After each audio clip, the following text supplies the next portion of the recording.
Hey everybody, Yeah. Syderent Uh-huh. here with Gonzak, and oh boy, we just We're finished Three Houses. gonna talk so much. Yeah. yeah. So me and Gonzak both finished our first playthroughs of Three Houses, so that's pretty much what this whole discussion is gonna be about. Yeah. And real quick, right now, this is gonna be a spoiler-heavy thing too. So if you don't want spoilers, then Yeah, like we're not gonna hold back at all. yeah. So Like, yeah.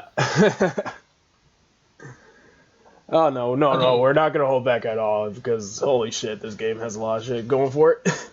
yeah, it's a really good game. You should play it by yourself. Like, Oh if yeah, you still haven't definitely. played this. Definitely, if you haven't clicked off because we said that, yeah, Yeah. definitely play this game. This is a damn good Fire Emblem game. Yeah. Damn And good it one. has a lot of twists, and they're actually good twists. Like, I haven't seen a good twist in Fire Emblem in a while. Yeah, true. Twist in a Fire Emblem game. Damn, that's a surprise. But yeah, so I Yeah. guess we'll start the discussion. So, we both played through different paths. I played through the Red Eagles, and Gazak hmm decided to go with the Golden Deers. Yep. Yeah. Because they're the best boys ever. Yeah. Also, I played as female bailiff and Gonzak played as male. Yep. So I think we can figure out some fun stuff, depending on the, Yeah, like, the we'll differences. probably learn a bit about each one, I guess. Yeah. Like, we haven't talked anything about this yet, so we're like, we know that each route in this game sort of explains some stuff, but it omits other information. Like, I don't know some stuff. He Yeah, probably doesn't know some stuff. Yeah. I feel like you have to play all three routes if you want the whole picture. Well, technically Yeah. 4 routes, I think. But yeah, Yeah, we'll, and we'll see. maybe the future DLC one, we don't know what's that gonna be, but whatever. Yeah, that's gonna be interesting. But I think one of the funny things is that I guess what's funny is like you wouldn't think about that because like at the start of the game pretty much plays out the same for 3 routes from what I understand. The only Yeah, real like the only real difference is just how some characters react to the events that happen. That's about but it. for the most part, the beats are the same. Yeah. By the way, this game is like 22, 23 chapters long. Um, Less chapters than other RPG games, I think. I'm trying to think because like the last major decision you have to make is around chapter 18. So actually, I think it's around 20 chapters. Like Yeah. just 20 chapters, and if you're counting, I think every route has like 4 paralogs. I think. Mm-hmm. I still don't know if the paralogs are dependent on like your support level for characters when you reach a certain chapter, or if it's dependent on just like if you just get 4 paralogs each route. I don't know yet. Yeah, like maybe it's dependent on who you have recruited. Maybe it depends on which house you pick at the beginning, and you're Yeah. just stuck with it. Yeah. Because I feel like some of the paralogs that are in every route are like pretty much all those that are not linked to a house, like the teachers and the Saros Knights, I think. Mm-hmm. Like I think there's also a Flame and his well his father. It's his father. You know that now. Yeah, that was Uh, the whole thing about Flame and Sate is weird. Like Yeah. I still don't know the full picture, but apparently something about them is like I feel like they were experimented on at some point. Yeah, we're gonna talk about it in a bit, I guess. Yeah, I guess, but yeah. So it's kind of funny because like the way Three Houses starts, it starts with pretty much how we guess. Sothis is actually no, the game starts off with that one trailer we saw way back when with Saros, the Holy Lady, fighting against the King guy with the whip sword, who we now know is Nemesis. Yeah. I gotta say, probably one of the most brutal kills I've ever seen in a Fire Emblem game. Like this game, It's so weird for a Nintendo. Like, oh, this is a Nintendo game, and it's so fucking dark. Oh no, yeah, no, that's the funny thing. Like, even though this is a Nintendo game, this doesn't hold back. Like there's blood in this game. There's deaths. Yeah. There's a bunch of stuff to it. It's crazy, and it's not implied either. They actually show it on screen. Yeah, like you think like Fates is hardcore because they kill like little lowly elites. Like I mean, that's nothing. Like they show the blood. No, you know what? Fuck that scene. If you're talking about Fates, think about when Ryoma fucking committed seppuku. Yeah, when he on commits screen. Sudoku. Here, freaking Saros goes on a murder rampage against the guy. Yeah, against Nemesis. Yeah. That was freaking intense. Mm-hmm. And yeah, like, for context, this yeah. happens like way before the start of the story. Oh yeah, no, this is literally the first thing you see when you start the game. Mm-hmm. Yeah. But then, like, you open up and then you see Sothis, and she's like, "Who the hell are you?" And this is where you can, like, pick the kind of bailiff you want and stuff like that. Mm-hmm. Right now, I want to say I'm pretty sure female bailiff is canon. Like, is the canon one? It has to be canon. Yeah. Which makes me a bit mad because I'm still not over the leggings. Like, that's my only problem at this point. Yeah. But besides that, yeah, it makes sense. I mean, the biggest thing to me is just the fact that female bailiff can, like, S rank all the main lords. That's pretty much the main thing. Yeah. You probably are saying, well, what's the point of that? But it's like, there's so much context where it's like, it feels like female bailiff is the one that was supposed to be in this scene and stuff, other things, I mean, if you're gonna, because it's revealed later on that bailiff is sort of like a vessel. Yeah. To like get Soda's back, but it doesn't work well, like because you sort of combine with Soda's consciousness and she sort of disappears. Yeah, it's weird.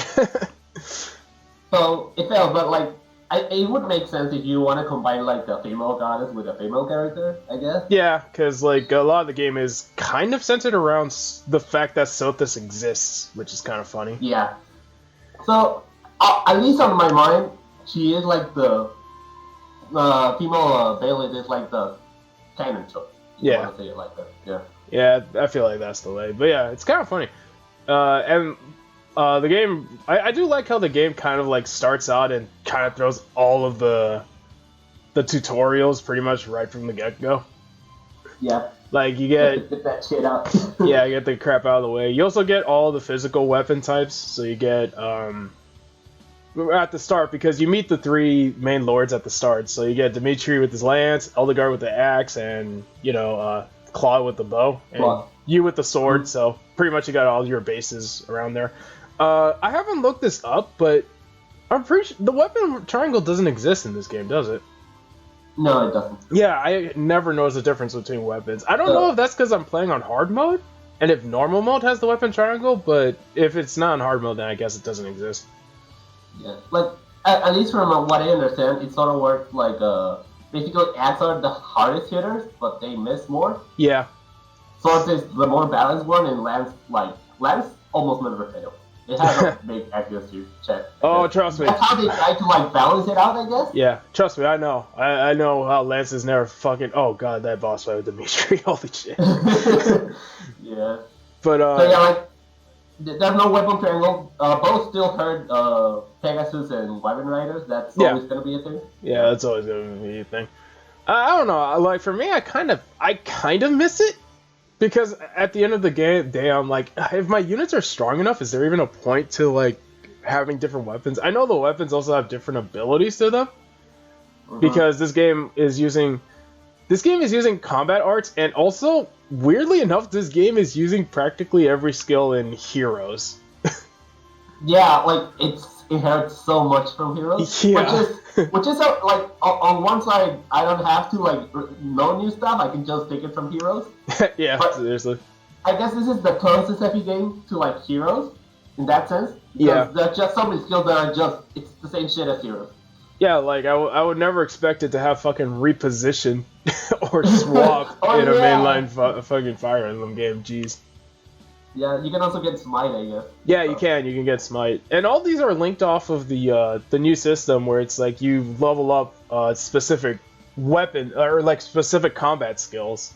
So like you have a long list of combat skills in this game, and like you level them up and you get different abilities based off of that. Like for the longest time, right? Yeah, you can also teach everybody, but like for the longest time, I didn't know that the heavy armor class, because in the Red Eagles, you don't really have a tank, so to speak. And I didn't know that it had the skill weapon rate -3 on it. Wow. Yeah, so you can actually reduce the weight of a weapon by 3 with that equipped. Yeah, and like that sort of helps because there's no worry fighter in this game, if you know what that is from Heroes. Yeah, which honestly made his introduction in Fates. But yeah, Warrior Fighter was that one armor class skill where no one could double in a fight. So, yeah, losing weight actually helps you a lot. Yeah, and I'm not gonna lie, I feel like that probably would have helped out a bit. Yeah. But like, I do appreciate the fact that tanks, like every class, if they have a job, they actually do their job. Because like in a lot of the older Fire Emblem games, usually you'd want usually you always lean to a specific class. Like to me, in most of the GBA Fire Emblem games, pretty much the Cavalier Paladin was always just the class you want to go with because of their movement, their balanced stats, and their weapon typing. And like you would never want to use a fucking knight, for example. Yeah. In the older Fire Emblem games because their movement is terrible, they don't have much speed, and they could get one shot by mages. In this game, it's not necessarily they're not necessarily that bad, but because their defense is so high, they actually can work as a tank better than a paladin. Yeah, that's right. Yeah. Also, like most, this game has like different levels of class change. Oh yeah. It has like 5, I think. Yeah, and it weirded me out at first that the ultimate class change, like 90% of them were like mounted units. I wasn't ready for that. Yeah, that's true. But like it makes sense because you can always like if you don't really like it, you can demount it from the start and just play it like that, like a melee unit, if that's okay. So it's more of a bonus at that point. Yeah. Yeah. Like also that, yeah, you can demount units in this game. Yeah, dismount was made a return. I was surprised about that. Yeah, I really like it. Yeah, it makes sense. Like, well, like, if you this guy's gonna kill me because of my horse, I take out my horse. You know? Yeah, I mean, if there's consequences for it. Yeah, sure. Like you lose, I think, 2 movement, and you also can't Kanto, which is kind of a thing. But like, if you dismount, you can move in areas that mounted units can't move regularly and stuff like that. It's actually a way better mechanic than you think it is. Yeah, like you can get, you can actually like counter bow units with a flyer. You just take out your flyer. You know? Yeah. That is funny. Yeah, like it has some strategy behind it. Also, yeah, like you were saying, Kanto's back. Oh which yeah, is really good in this game. I'm pretty sure this is FE4 Kanto, because like in FE4 when a mounted unit did any action, if they have mobility left, they can just move away. Yeah, and I'm gonna be honest. I think it's more balanced than Gale Force in other games. Oh yeah, definitely.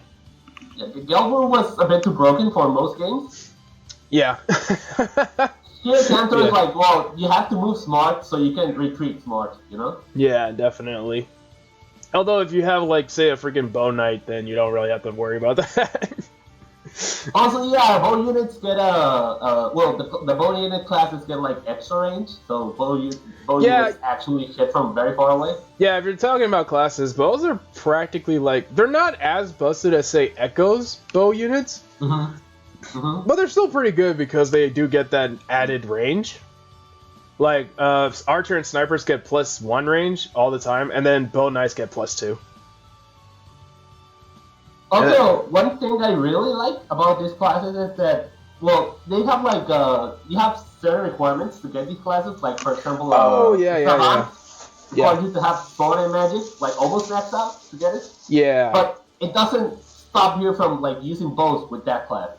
Like, one class has also other weapons they can also use. They cannot use all the weapons, but they can use most of them. You know?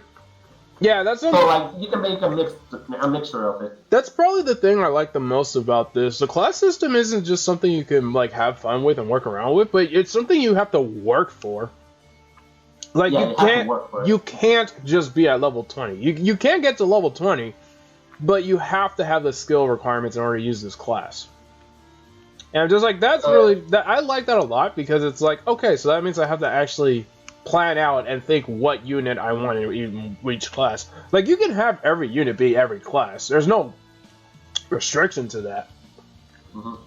But, like, yeah, some units excel better than others, and it's pretty fun, like, experimenting and stuff. That's the thing. Yeah. Like, you can have freaking Falcon Knight archers, you can have mages with axes. It's pretty cool. Mhm. Also, oh yeah. Speaking of weapon stuff, magic is pretty good in this game. Like it's not broken by any means, but it's really good. Magic replenishes after each battle, so it doesn't cost you money. It's the most easy way to save money, I guess, in this game. Yeah, the way it works is like, again, they kind of took the magic system from Echoes, where instead of like buying tomes and stuff, you actually learn magic as you level up the skill. Every character also learns a different. They also have a different list of spells they can learn, and the way it works is that instead of like taking HP like Echoes did, every spell just has a charge to them. So after every charge, you can't use the magic for the rest of the fight, but it replenishes after the fight. Yeah, so you just have to be smart about it. Yeah. So like, I mean, at the end of the day, if you have one really good mage in your party, you're pretty much set. Yeah. With mages. You only really need to fight with mages against like the armored enemies, and that's it. Yeah, definitely. Everything else has okay defense and resistance, so it's not like necessary. Yeah, no. Even though for some reason the Red Eagles had so many mages. Oh yeah, that's right. Like I said, it's like for some reason the Red Eagles was just like magic heavy. Like the tank was the main lord for me. Eldegard was the tank in the Red Eagles, which is crazy. It's nice to get a tank more, you know. Yeah. But yeah, so I guess that's it for like unit stuff, right? Also, I'm not sure, but like the main unit has like a new job, like enlightened one. Oh yeah, so yeah, the main bailiff, they gained their own unique master class, I guess you'd call it. It's actually a pretty cool and decent class, to be honest. Because it's too early, though. A little too early, yeah. I thought I was gonna get another one because all the main lords get like 2 unique classes to them. They get 1 intermediate one and then 1 master one. But no, bailiff only has a line one. Yeah. It's really good. Like, if you see the stats it gives you, it's really good. But yeah, I was expecting an extra one at the end, which we didn't get. So that was on me. I was expecting something that they didn't announce it. Yeah. I mean, I didn't mind it, except female bailiff's design with a line one just kind of irks me a bit, to be honest. I can see that, yeah. Yeah. But besides that, yeah, it's kind of funny. Also, yeah, bailiff does go Super Saiyan, too. Yep, basically. Oh, man. But, yeah, so, like, part 1, the story, like we said, is pretty much the same. Bailiff is just teaching the class that they go with. There's only some differences, like, some characters, there are some characters who's, like, pretty much family members you have to fight in the game. And that affects them, so it's kind of nice to see that even if you're just with one class, the other students are still there, and you can see how they react to things, too. Yeah. There's some story beats where, like, usually every story beat has 1 or 2 lords that are vaguely involved in the story. And if you talk to them, you get more context on it. So that's nice. That's world, really. Yeah. You know? A thing I do actually really like, too, is that you can actually recruit characters from other houses into yours. Yeah. And you can recruit almost everybody except, like, the main lords of each house with their retainers. And that's from what I've noticed, it's, like, the main lords with their retainers, but that's about it. So you can't recruit, like, say, 2 people, and that's it. But besides that, you can get everyone. Real quick tip. Get the girl from the Gold Deers, Lacynthia. You beat the game. Yeah, like, there's probably some guys out there. Yeah. Like, at least from the Golden Deer section, Lacynthia is just broken.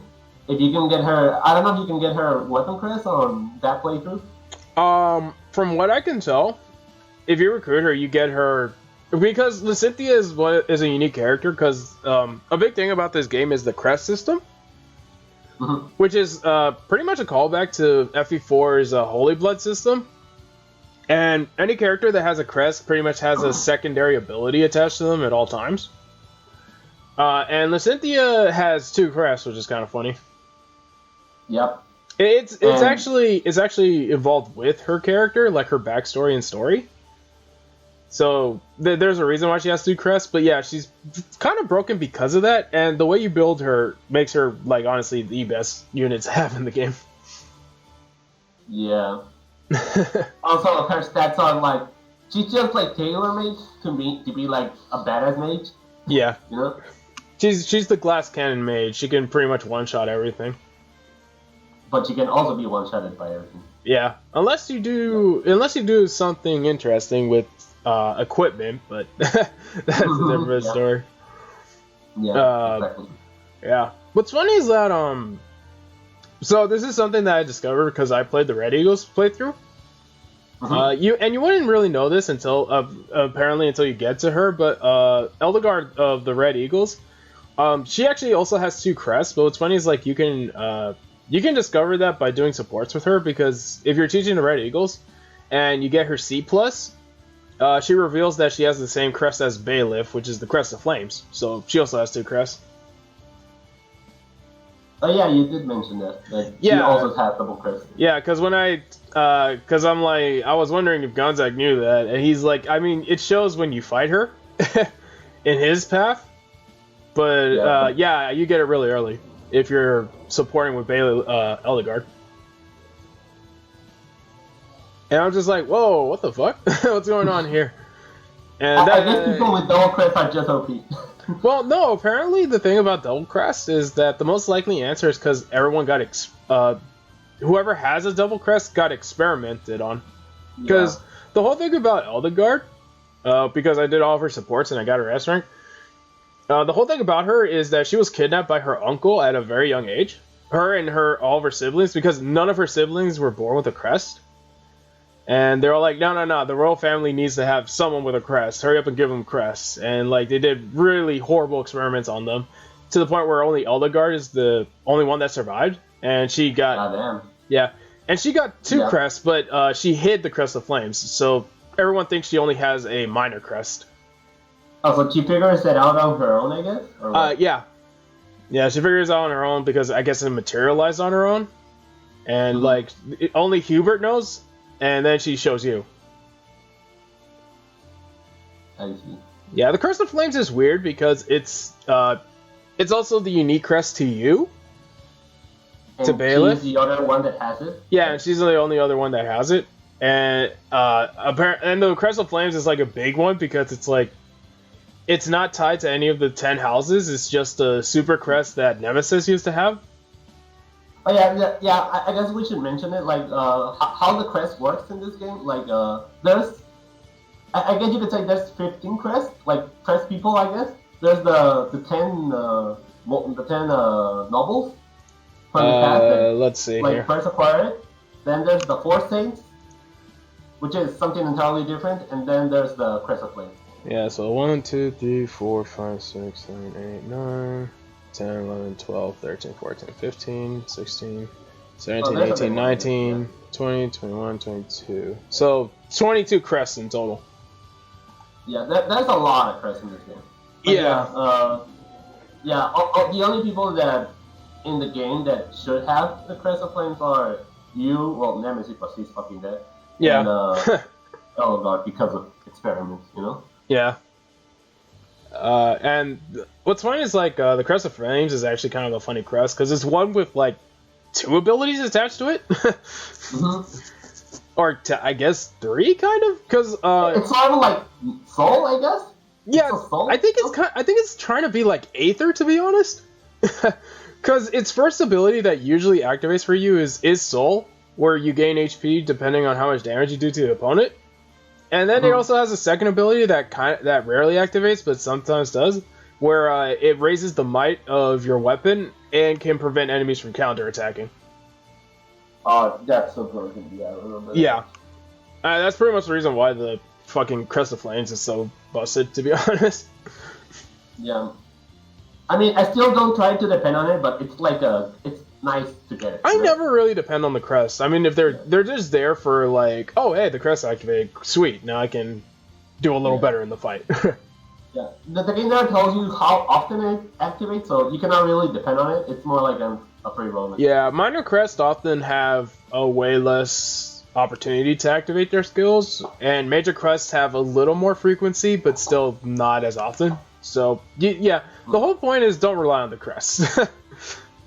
Yeah, the crests are to blame. Yeah, as the saying goes, the crests are to blame. Yeah, exactly. I guess I want to talk about this since we're still talking about like the early parts of the game. Yeah. Your father fucking dies. I mean, everybody knew that coming, I guess. He's a parent in a Fire Emblem game to the main character. What'd you expect? I guess, but although honestly, I don't know if he dies every playthrough, but I don't know. I feel like there may be a playthrough, like a route where he doesn't die. Well, at least he died on mine, and I'm pretty sure he died on yours. Oh no, yeah, he definitely died on mine.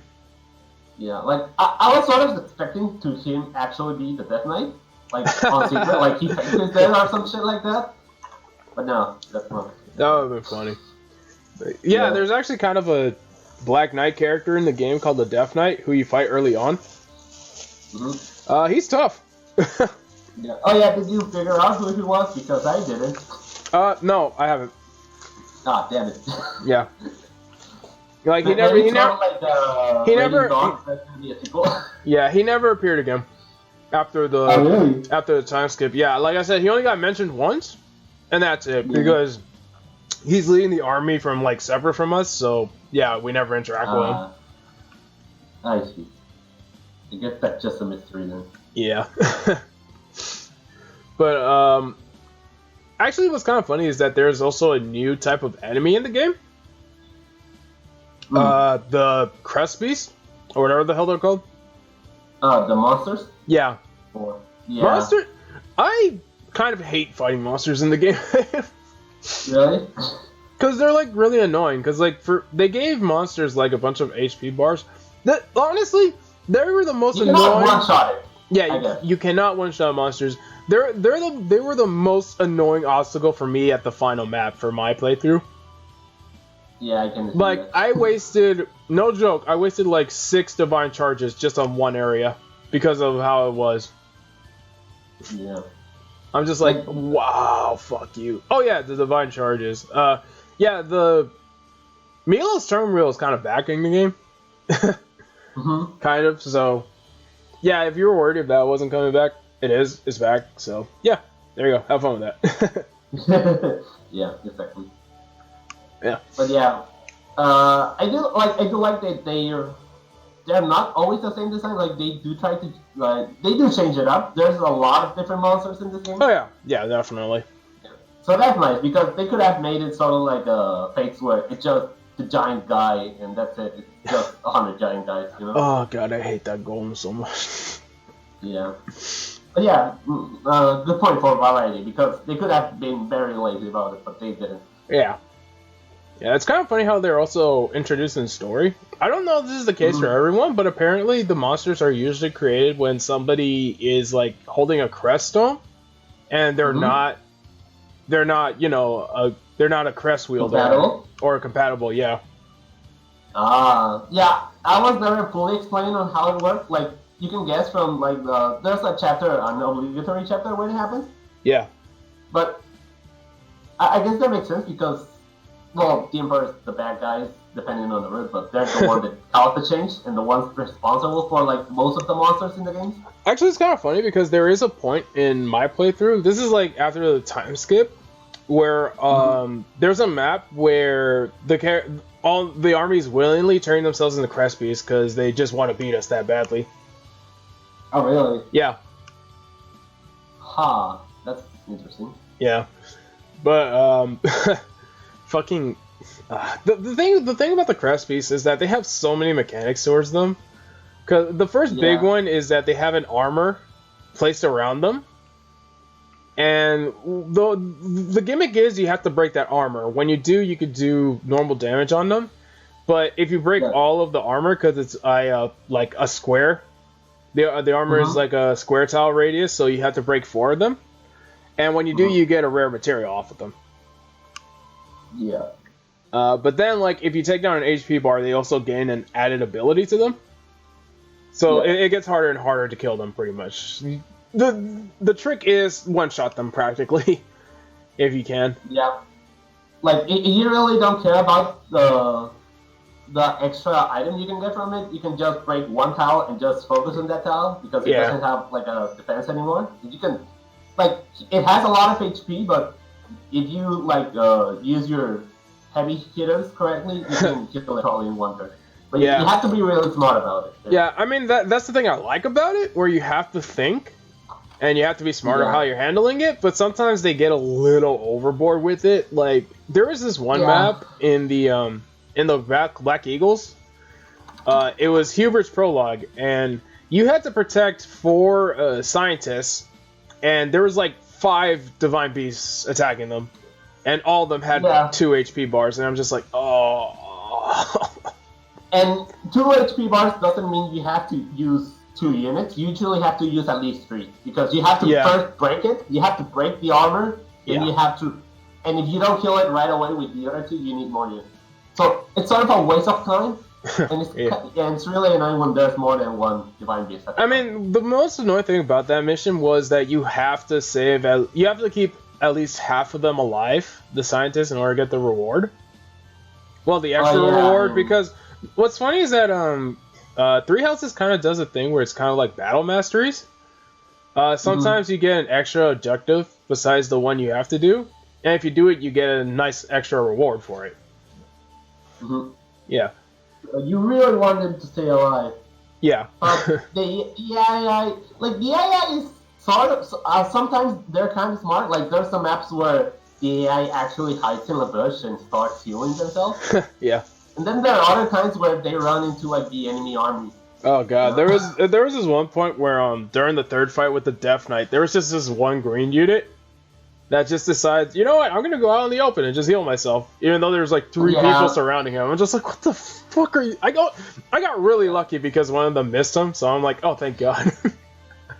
Yeah, like it's really hit or miss.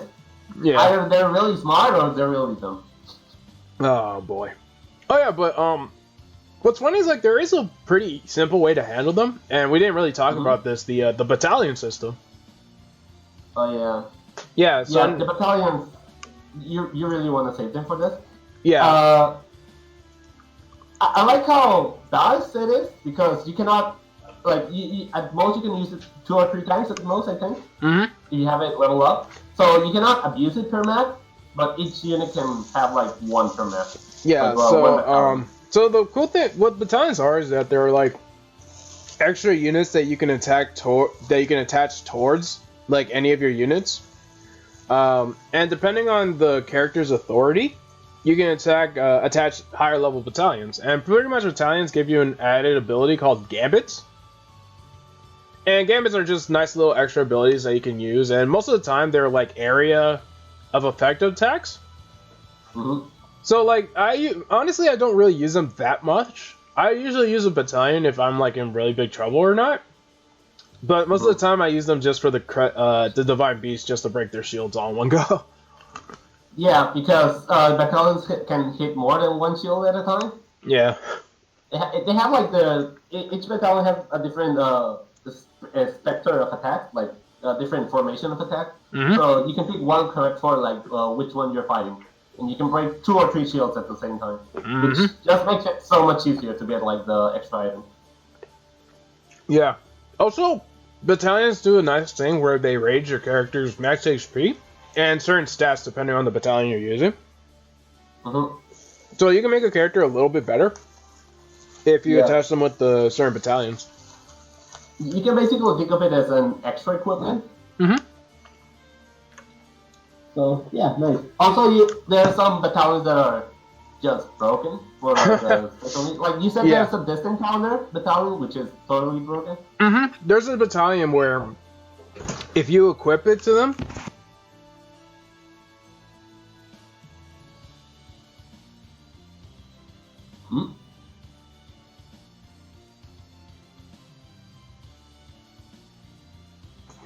yeah, sorry, got interrupted.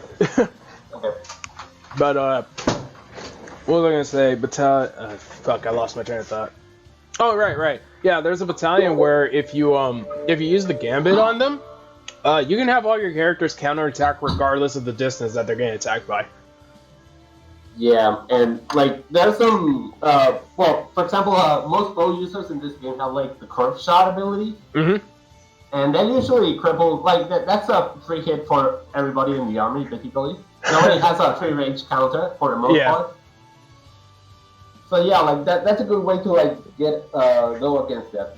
Battalions also have the ability that whenever you use a battalion, the enemy cannot counter you at all, no matter what. Yeah, there's that too. Mm-hmm. So it's a nice layer of extra strategy on the game. There's another quick tip. There's a battalion you can get early on, which is one of the monks of Seros.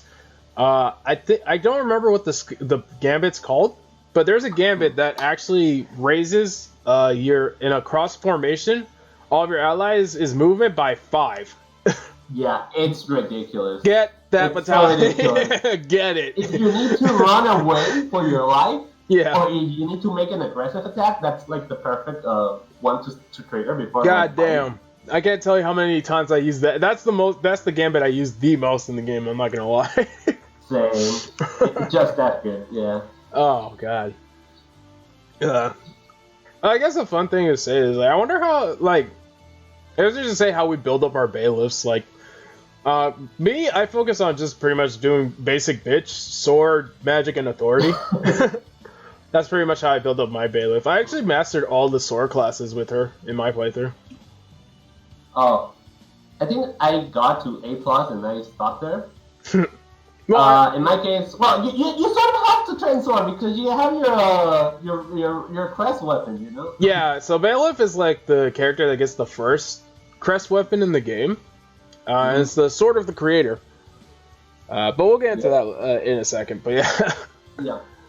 But yeah, so you sort of want to have a good sort of, like, I think you only need like E for the sword, but you also want to get like the extra skills and stuff. Yeah, you want to get the extra skills, but like, you don't actually have to focus on swords, because the sword of the creator is at E rank, and bailiff already starts off immediately with D+. Yeah, exactly. And a skill that comes with the sword of the creator is attached to it, so you don't actually have to learn it. Well, I guess in my case, I went sword a bit. Then I went, I think I got my magic and white magic to like A rank. So just so I could have more options with attack. Yeah. And surprisingly enough, considering I'm on the gold India route, I actually made him a bow user until like A rank also. Even though the gold all because I wanted to get Bernadette. Oh my god, for God's sakes. But, oh my god, I'm just like, even though the gold deers has the most archers in the game. Yeah. Well, it's not that bad because, like, it's not that archers are OP, but they can, like, there are good options. They're always yeah. It's just there's so many characters that just excel in archery, and the gold deers is kind of funny. Yeah, it's kind of fun. It's sort of like the opposite of Black Eagles. Yeah. The Black Eagles just do magic, and the golden deers do both. Yeah, it's kind of. I don't know what the Blue Lions do. The Blue Lions are actually more focused on frontline. There are so many frontline characters in that one. Well, characters that excel in frontline. I see. Like, technically, I do have a white mage and a black mage, because, like, in my second playthrough, I decided to go Blue Lions right now. So, I'm doing that. But so far, yeah. And even then, the white mage is also excels. The white mage for the Blue Lions is Mercedes, and she actually uses bows, too. So they all have melee weapons, like physical weapons. Yeah. And it's funny, because the mage, Annette, she's good at mage, but she's also good with axes. In fact, her crest weapon, I shit you not, is a fucking axe with magic-based damage. Oh, really? That's interesting. I guess that's the gimmick of the Blue Lions. But yeah. What about who are your favorite Black Eagle units, like to use and stuff? Oh man, to use? Like who would you consider are the best of your army, at least by endgame? For the Black Eagles, I'm gonna say Oligard, to be honest. But Yeah, if we're not counting ourselves, because like Eldegard, when she during time skip, she gets like her two unique classes are pretty much she's pretty much a Hector. She's a Hector with decent enough speed, and honestly, she's probably more tankier than Hector because she actually gets some good magic and resistance stats too. Besides her, Ferdinand was a freaking amazing Cavalier. Like, as soon as I made Ferdinand a Cavalier, like he pretty much carried a lot of the maps for me. And then I want to say Bernadetta. Because our Bernadetta is probably one of the best archers in the game, to be honest. Yeah, that's actually true. Yeah. She's pretty. I think the only one that Trolley the Bernadetta doesn't beat is Koa, and that's it. But that's sort of cheating. Yeah. But yeah, she's pretty up there. Again, I think for the Golden Years, well, the obvious choice is Lycetia. She's just really broken as a mage, and she gets access to that. She has her unique crest weapon, which is an offhand, so she can use it as many times as she wants, and it basically gets her like +4 range mage, which is just busted because she didn't want to get hit in the first place, so her being able to like hit from very far away is just a blessing. Yeah. Besides that, I would have to say that probably the other best one I had was I think it was Margaret, the blue haired girl. She just has her killing skills are really good. Like she kills right away. She doesn't have fortify sadly, but she has physic, and that's usually enough. I actually looked this up. Besides Flan, the only other character with fortify is Mercedes. Oh wow. Yeah. Also, fortify is broken in this game. Like it's really good. Not only that, but she also comes with physic. Oh wow. Yeah. I guess she's the best healer in the game. Yeah. Yeah. What was I gonna say? Yeah. Also, I think you because of the run you had, you didn't get to use flame until the end, right? I used her a bit. Like I was able to get her to A with Faith, but by the time that the time skip pretty much happened, she left my army. Yeah, because sorry. So I did use flame a lot. She had a rescue also, which is pretty good. Like rescue and fortify, because she stopped at some point. She started because she's a decent mage also, but I stopped using her as a mage and I just started killing everybody with it. It just fortify range is based on how much magic you have. Yeah. And by end game, your magic is so big that you heal everybody in like a 7 range or 8 range. Which is pretty ridiculous. much. Yeah. Yeah. It just saves you so much time. Yeah, I think what I was gonna do with Flame was cause I don't know why Three Houses does this again, but there's classes restricted only to male units and female units again. Yeah. I'm kind of annoying. Yeah, it's kind of annoying for me, especially since like Fates didn't really have that. Yeah. So 1 point for Fates, I guess, for there. But yeah, I was gonna make her the the the Arc Sage, the Grimoire or whatever the fuck it's called. I was gonna make Flame that, but then she left my army. I was just like, fuck. No options. Yeah, until Lysynthia joined my team. Yeah. And what's funny is like I wasn't intending to have Lysynthia join my team. She tried to join by accident. you just met the condition. Yeah, I did. But yeah, so because what's funny is that who did you end up recruiting? Like besides Lysynthia, or was she the only one? Just Lysynthia. I never. I either didn't have the requirements to, or maybe I just couldn't. Because the thing is, what I'm talking about is during post time skip. I'm pretty sure everyone knows this. The three houses go into war with each other practically. But apparently, I guess I just had the requirements. If you beat a character in a map and you didn't recruit them, I think if you have the requirements for them, and if they're not, I guess, story locked, you can recruit them in the army after you beat them. So like old Epic game logic, you know? Yeah, but they only join after the battle. They won't join immediately during the battle. So you have to avoid killing them, or do you have to like beat them? So what happened with Lysynthia is I wanted her Master Seal because she had a Master Seal, but you had to steal it from her. Mm-hmm. And my plan was just to like run away.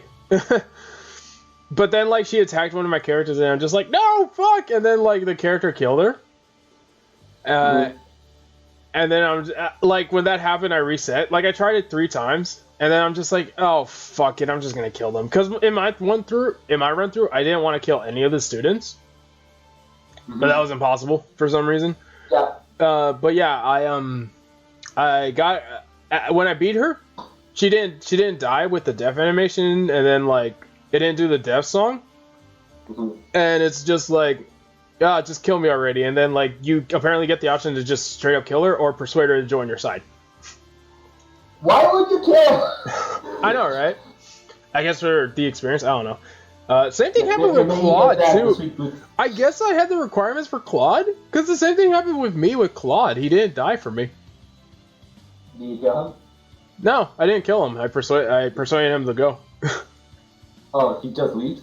Yeah, he just leaves. He doesn't even come back in the story. I thought he was like gonna come back at the end, but no. He's a man of his word. Yeah, no, he doesn't even. He just disappears. Poor Claude. Oh, so I guess he does survive the story. Yeah, he does. If you let him survive, I guess. Yeah. But yeah, all that happened. Yeah, after the time skip happens, there's so much shit that happens. I'm just like, ah. Yeah, we're gonna talk about it like in just a moment, I guess. Yeah. Because I feel like most of the spoilers are usually post time skip. Like there's a lot of stuff that gonna differ a lot from each playthrough. At this point. But yeah, I think we should finish pre-time skip before we move to that. Yeah. Okay. So we pretty much just figure out a few things. Like at some point, our dad dies. Yeah. And then like we want to go out on revenge. So we kill the 2 guys that killed him, but like they apparently set a trap for us. And during that trap, Sothis is like, "All right, let's calm down for a second. So I'm God, and I can get you out, I can get you out of this."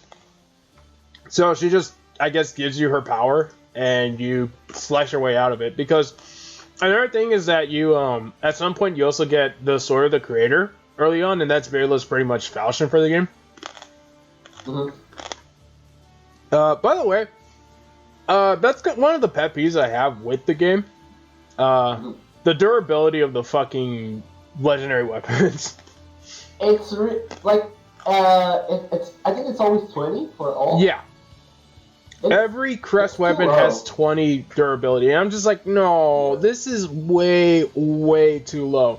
Now the trick is, if you rest during your schedule in between the weeks, the sword durability, the Sword of the Creator, and I'm guessing every crest weapon recovers 5 durability.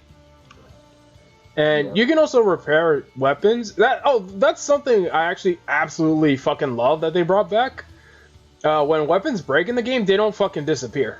Yeah, they're just useless. But yeah, they're useless. You can fix it. Yeah, but you can repair it at the armory, and I'm just like, oh, fine, yes, thank you, thank you. So yeah, you can repair it, but the fucking thing is that the ore, because you can't just waste money to repair it, you have to use an ore too. The ore for the fucking crest weapons is super rare. Yeah, like you can only do it so many times. Yeah. So you can't really like use there's really no reason to use the crest weapons, which is crap. I'm just like, you know what? Why couldn't you make this like genealogy?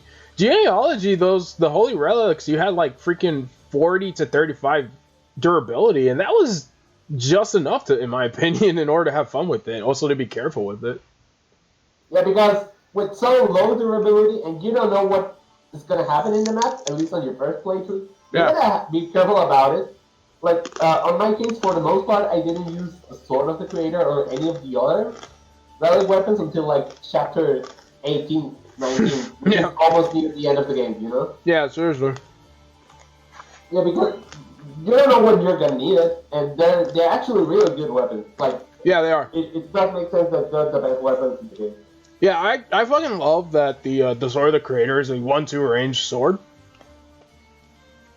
And since it's physical base, it's pretty much the Siegfried and the Raijinto from Fates, practically.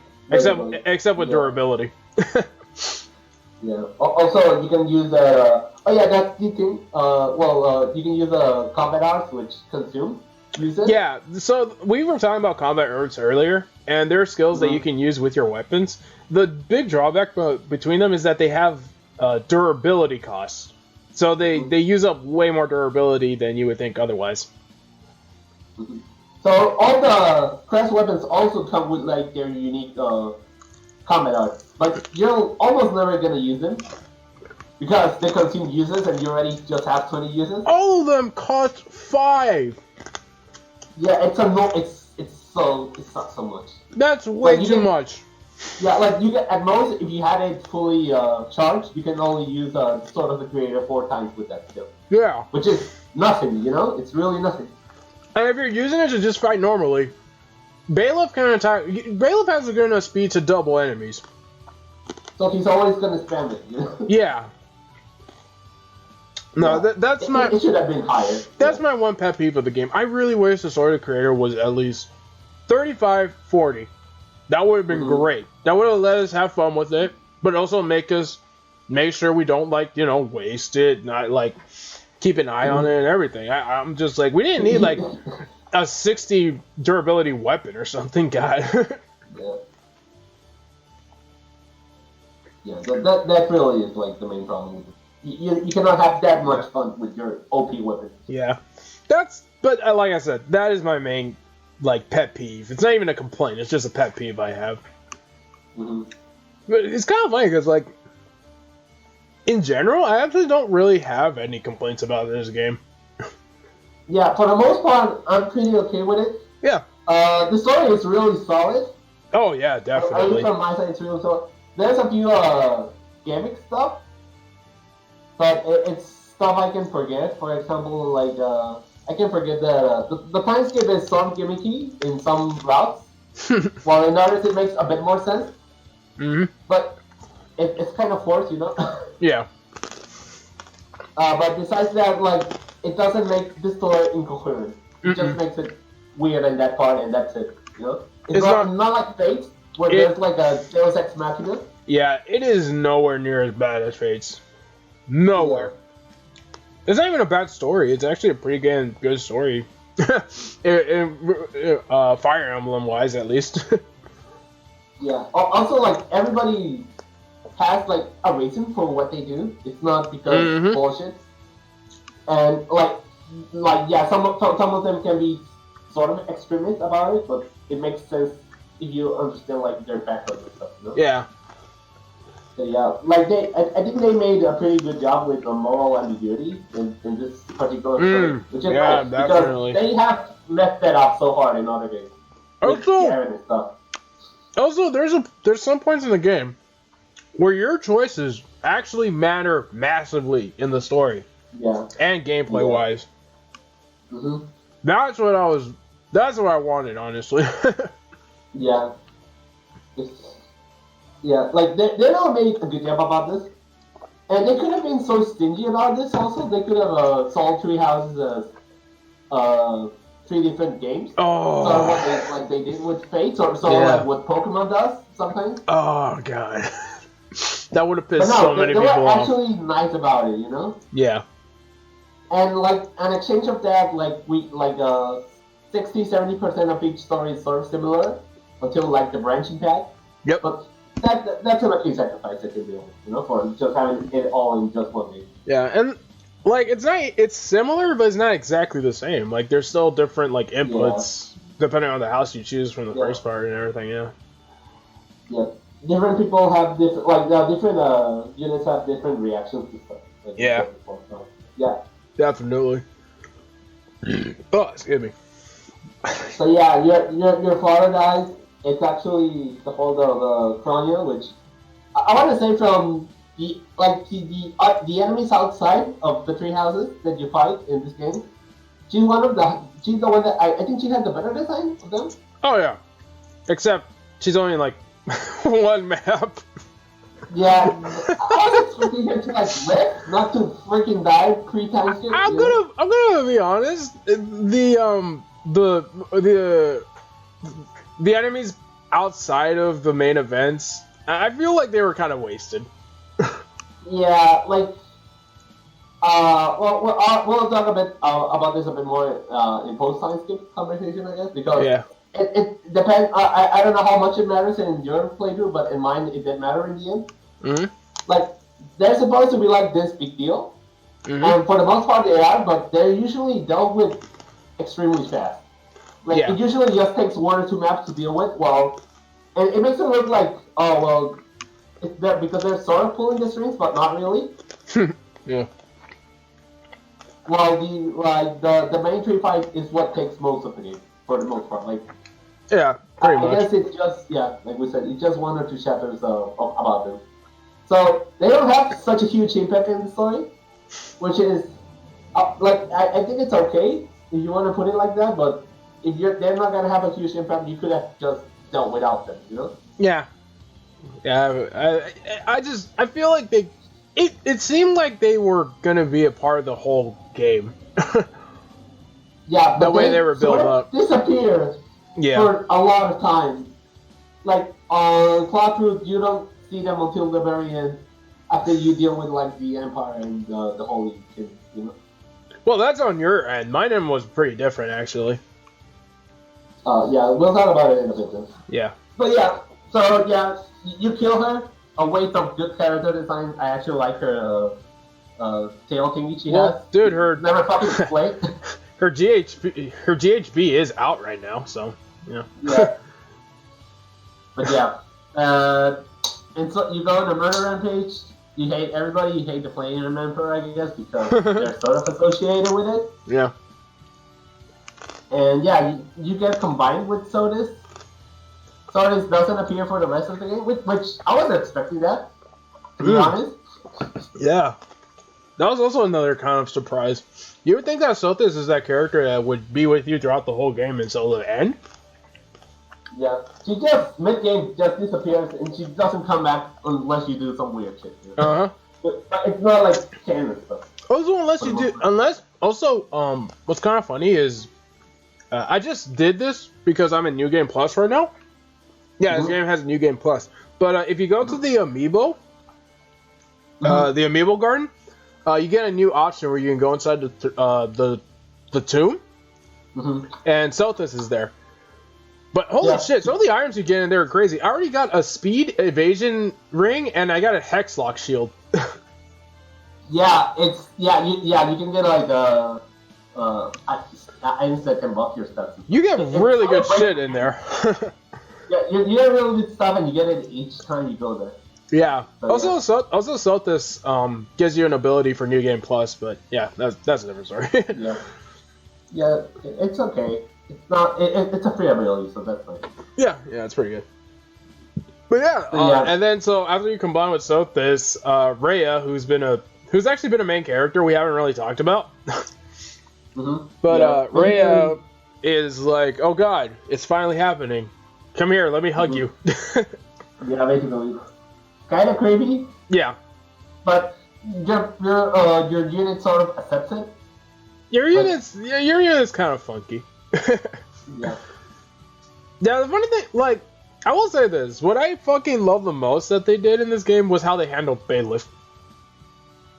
Because with Bailiff, they didn't do it with fucking Robin, they didn't pull a Corrin where it's just like, because Bailiff is still kind of a Mary Sue. Let's be honest here. Everybody loves him and stuff, but it makes more sense. Yeah. Than with the Corrin bullshit. Corrin just loves him because it's Corrin. Here's because, well, you're their teacher and you're actually a decent, you actually know how to fight. Yeah, but the thing is, like, with Bailiff, the thing is, like, the students don't just accept you right away either. Yeah. It's a bond that actually does build, and that's fucking great. Because at the start of the game, And everyone points this out too. Bailiff is kind of like a puppet. Let's be honest here. Yeah, like he has no personality. Yeah. He barely responds, and it shows in like the animations. Yeah, and the funny thing is like stoic. This wasn't just done for a gameplay aspect. This is actually a story. There's a story reason behind that. Yeah, exactly. And I'm just like, that's actually really well done. I am so happy that they handle it that way. Yeah, it reminds me a bit of Dragon Guard, where like that guy that couldn't talk because he was forced to not talk, and that's like a main plot device for having a silent protagonist. Oh yeah, like, I like it when the games, at least they try to make sense of it, That's yeah, and it's not like Bailiff doesn't talk. Like you get options to choose for Bailiff to say. And some of the options, just a man a few words. Yeah, and some of the options that Bailiff says are fucking great. Yeah. He can be the stoic troll. Yeah. And that's the reason why I like Bailiff just so much more, is because like with Corrin they tried to for some reason try and give them a personality, even though they were supposed to be us. Yeah. But yeah, I think if you're gonna do my units, Bailiff is the prime example of how you're gonna do an Avatar unit, in my opinion. Yeah. Because like this is a personal thing for me. I fucking hate it when a created character often has like a voice in the game. I always feel like I always feel like wait, this character is supposed to be me. I really don't think this character should be talking right now. Yeah. But yeah, Bailiff was handled really well. So yeah, after you fuse with Sothis, this is pretty much where the biggest changes happen, because this is pretty much where the route splits entirely. Yeah. So yeah, this is where our experiences are vastly different, I'm pretty sure. Mm-hmm. So, like, for example, what happened to you when you entered the tomb? Well, when I enter the tomb, they make you sit on it. Yeah, I know that. And after that, the Flame Emperor comes in and he starts his attack. Does he reveal who he is? No, like, you actually have to make the whole fight. And you don't know who he is. Okay. And you have to beat him. And when you beat him, his mask falls. And then you have to beat it again. Okay, yeah, but see... without the mask. Yeah. Okay, see, that was very different from me. Because, Eldegard... Because before I entered the tomb, I had a choice. Mm-hmm. And I could have chosen to either go with Eldegard, because she's like, I have to go somewhere. It's going to be a bit of time. Don't worry, we'll be back before you have to enter the tomb. Or you could stay. And I chose to go with her. I have no idea what the option of staying would do. But so I went with her, and I saw that she got coronated as the Emperor. And then, like, we come back.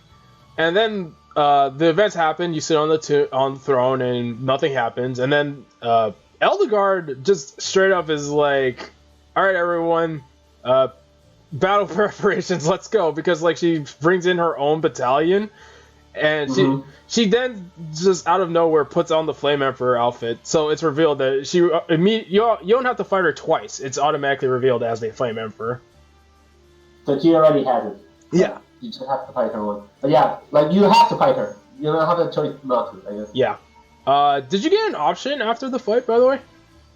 No. Okay. It was just like, you're a fucking traitor, and Rhea gets really mad about it, and she escapes, and that's it. Oh, okay. Because for me, I actually had options. I had an option after the fight to either kill her or to protect her. Mm-hmm. So what do you think? Oh, I picked to protect her because I was on her side all the way for this playthrough. Like I said, I don't know what would have happened if I killed her. I feel like if I would have killed her, I would have been on the church's side. Yeah, like, as far as I understand, this game has 4 routes. Yeah. And the Black Eagles give you the ability to have 2 routes. Yeah, I think... And there's some restrictions on which one you can... Like, there's one that's always available, which is the one where you side with the church. Mm-hmm. And you need to do some stuff for the other one. But you need to pick whatever you pick, which is Follow Guard. And you also have to have, like, a level of support with her. Yeah, I think the Black Eagles is the one where it splits. Like, you join the church or you join the Black Eagles. Mm-hmm. And, like, I think you have to have that C+ support with Eldegard if you want that option. Mm-hmm. I think. Yeah, because for example, on the Golden Year out, like Claude, his whole deal is that he doesn't trust the church, but he's not gung ho about it. He's like, I'm just gonna discover the church secrets, and then I'm gonna make my own opinion about what happened. And for the most part of the story, that's his deal. Like, he wants after the time skip, he wants to stop the war because he wants to get the answers from Rhea, and Rhea's like missing. Right. So his whole deal is, yeah, let's stop the war by whatever means necessary, and then I can get my answers. Okay, so yeah, so they're not antagonizing the church. You ally with them because you both want to find Rhea. Okay. For your own reason. So Claude's pretty much just the neutral point then. Because I get that the Blue Lions actually are gonna side with the church. I think so. You know? I think so too because of events that happened in my playthrough. Because do you discover Rhea until the very end or not? Like, does she just disappear entirely in your story? In my story, the Black Eagles actually capture her. And have her captive for 5 years until you beat the until you beat the Empire. When you beat the Empire, you get her friend, and she's like super weakened. She cannot even fight at that point. But you question her, and she tells you everything at that point. Wow. Okay, that is actually way different than what happened to me. So, in my end, Eldegar is like, all right. So the thing is, because it's revealed that Rhea is actually a fucking Manakete. So yeah, Manaketes are in this game. Yeah, and she's just like, so yeah, for centuries the church has been perversing the teachings so that they can pretty much rule the world the way they want. And Eldegar's just like, so I want to bring back rule to humanity, but nobody else is listening to me, so I gotta do the invader route. So we're gonna, but the thing is, the church actually ran away and joined with Dimitri in my route. Oh, really? Yeah. So the church is... So they don't have Rhea with them? No. Rhea's not with the Black Eagles. Rhea's actually with the Blue Lions in my route. What's the deal with the Golden Years then? Are they just messing around? They're neutral, but they're in our way, so we have to invade them. I guess. That's pretty much the deal with the Golden Eagles. But they're kind of a side note between the Black Eagles and the Blue Lions. Actually, there's a weird thing that happened where we have to invade this one city, and we killed this lady who's a part of the organization we were talking about earlier. And then out of nowhere, that organization was able to nuke the whole city. Oh yeah, there's nukes in this game. Yeah, well, not really nukes. I have no idea what it is because after that they never really. Ballista magic. So wait, did you actually see it, or did you stop it in your version or anything, or did you just hear that happened? We are conquering a fortress of the Empire, so we can, it's like a strategic place where we can attack. And as soon as we control it, we were fighting the Death Knight. The Death Knight is like, well, you should all leave right now. He leaves the place, and then freaking ballistic missiles come out of fucking nowhere and nuke the place. Oh, you actually see the city get destroyed then? Yeah, no, the city gets wrecked. The fortress gets wrecked. No, I meant you actually saw it then. Yeah. Yeah, because no, we didn't see it. That was a report we got afterwards. Oh, really? Yeah. Oh, yeah, it fucking happens. It's out of fucking nowhere. It's kind of weird because it looks like a freaking missile, and then it has like code on the side. Yeah. But the thing is, it's propelled by magic, but because there's like a bunch of magic circles that surround it. Wow. Okay. Cool. So yeah, no, we didn't see it on our side. Yeah. But well, on my side, they do it. It's not that it's really explained, but you get where it comes from later. Yeah, because the thing is like it's heavily implied that the one who launched it was Eldegar's uncle, because he's the one that's like controlling those guys that the bad guys from the in the shadows. And it's heavily implied that he did it because the person that was running the city was one of his what's the word? Allies, I guess you could say. Oh yeah, so you are working with them, like on your own. Or yeah. I see. But so that happened, and Rhea kind of goes crazy in my story, actually, to be honest. Like, Because Yeah, I can see what's that. revealed is that Rhea is also fucking Saros from the start of the game. Yeah, because mannequins can leave that, so that makes sense. It Yeah. makes sense with Epilore, which Yeah, I'm glad they make sense of it. They yeah, use Epilore in an interesting way. yeah. I actually really like it because a big thing in Effie lore is that if Manakets live for way longer, and if they don't keep a check in their power, they're just guaranteed to go insane. Yeah, They're and just that's like the guaranteed to main motive complete. for most games. Yeah, and I really like that they kept that because with Rhea, you really see it Yeah, in the Black Eagles path. Because like yeah, as soon as you start invading, by the end of the game, she's just like, no, fuck everything. These guys have to die now. Like yeah. Like she it's basically Dragon Alzheimer's. yeah Like they go nuts if they don't like keep their power in check, they go nuts eventually, and that's it. yeah. And that's one of the reasons they explain why she wants you to be like the next one. Like I don't know if she ever said that to you. No, Like because like I said, she wanted me to because leave the church. yeah, no, because what happened with me is just like she's just full hate mode for me during post time skip. I see. Yeah, In my case, she just wants me dead. She wants specifically Bailiff dead. She just wants Bailiff fucking dead. And the main reason is because apparently you have Sothis' core in your heart. yeah.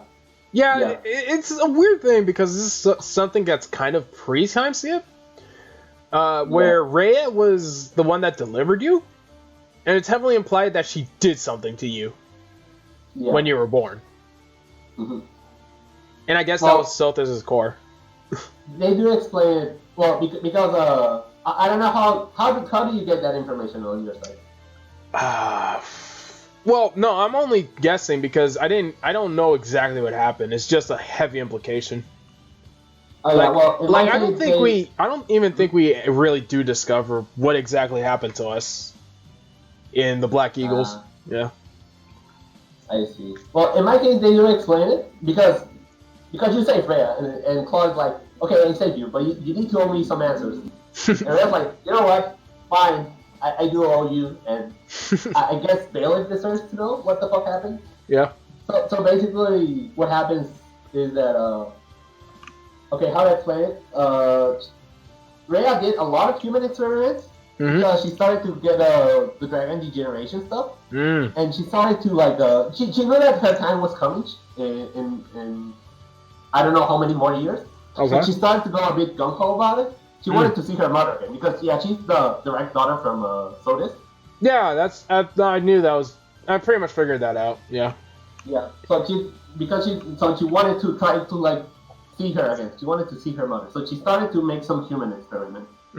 And some of those experiments including putting crest in other people. And crests are basically dragon hearts. Like it's just Sodis heart that she puts it on other people. Yeah, pretty much.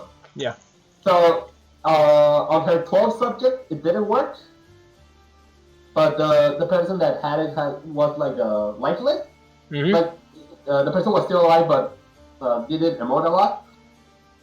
So they let that, just for curiosity, she let that person live in the church, and that person became a priestess.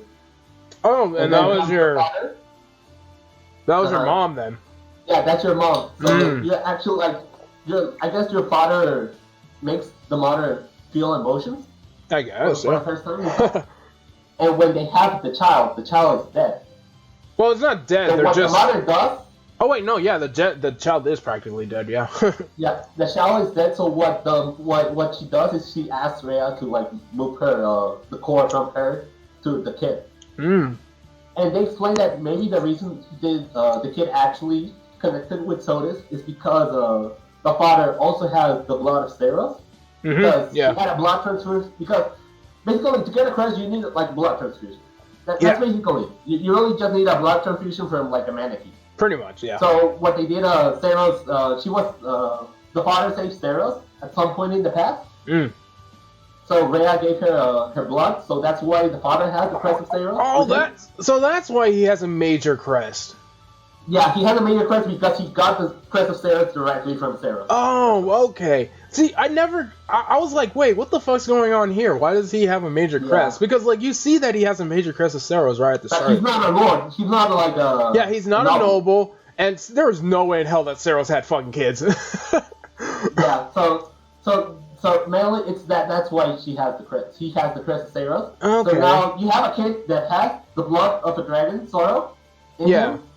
And he also has Kichi also has the heart of Sodus. Yeah. Okay. So pretty. So that's why you start like existing. Yeah. So and the reason you don't emote a lot is because you were top dead. You know. Yeah. So pretty much the whole thing is, by sheer coincidence and accident, Seros got her perfect vessel, practically. Yeah, without knowing. But then the father takes it away, and she tries to find it for years because she also wants to recover her mother's heart. That's why she's so mad in the... I don't know if they explain what happens in the past, like with the fight with Seros and Nemesis. Do they explain it? No, they didn't explain that either. Nemesis is just a freaking thief. What he did is he stole dragon hearts from the tomb because okay. Right, yeah. But she got old and she was like, well, I'm gonna die, so I'm just gonna rest here. Yeah, and she left her. She had like a whole village of mannequins.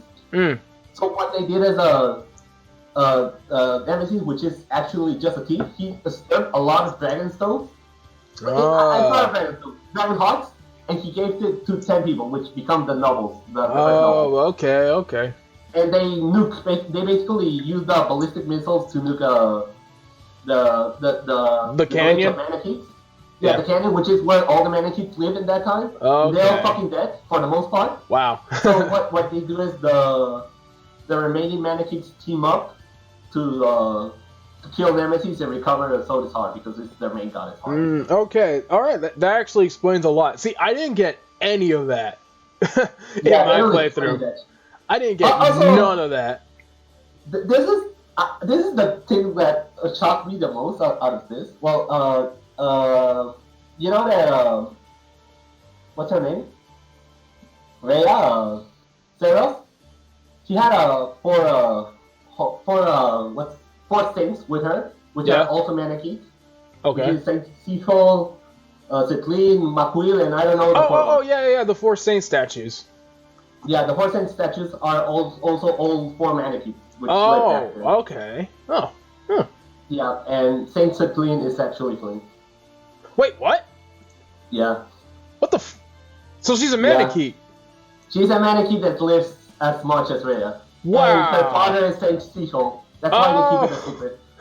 Wow. I was like, what the fuck? They actually explain it in... They never tell you directly, but you can guess. Like, they start telling you mad guess. Like, there's a support with Ignatz, which is a C support.